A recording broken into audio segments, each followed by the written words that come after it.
A century of Canadian diplomacy is being marked this morning in London. King Charles and Queen Camilla as they arrived to visit Canada House. The event marks 100 years since the Canadian High Commission in London opened, this country's first diplomatic mission abroad. And as Crystal Gomansing reports, Canadian sovereignty at this political moment was an underlying theme. We spent about 45 minutes in Canada House. That is what everyone else calls it. It's also the High Commission here in the UK. It is located in the heart of London. And Heather, I did run into some Canadian tours who are visiting here, and they came over to say hi, and they said that they're so sorry that they actually missed seeing King Charles III and Queen Camilla in person. But they did comment on how beautiful Canada House is and really setting out Canada's path on the world stage.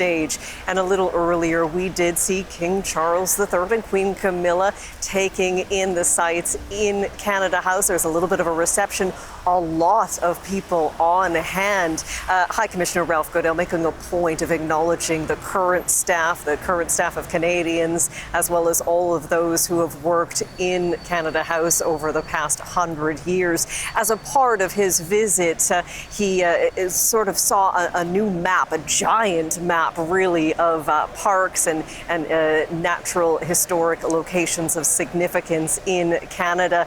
Parks Canada bestowing a very prestigious recognition on Canada House, naming it a National Historic Event because of those 100 years, its importance in history on the world stage.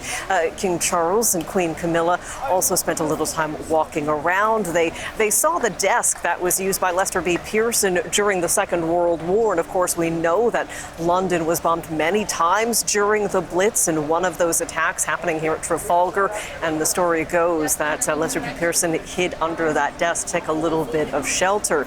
And then in maybe what was the biggest moment, King Charles was presented with a beautiful key, the key to Canada House.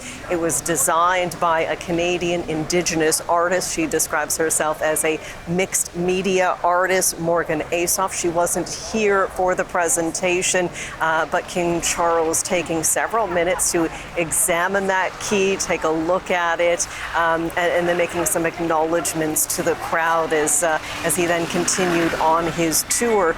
The importance here of having King Charles and Queen Camilla visit Canada House really talks about history and the future. Of course, it was King George V who opened it up 100 years ago. So to continue on with that tradition, have the royal family here, a big win for Canada. And those, as I was mentioning, those tours that I talked to from Canada, really excited that the royal family made that visit today.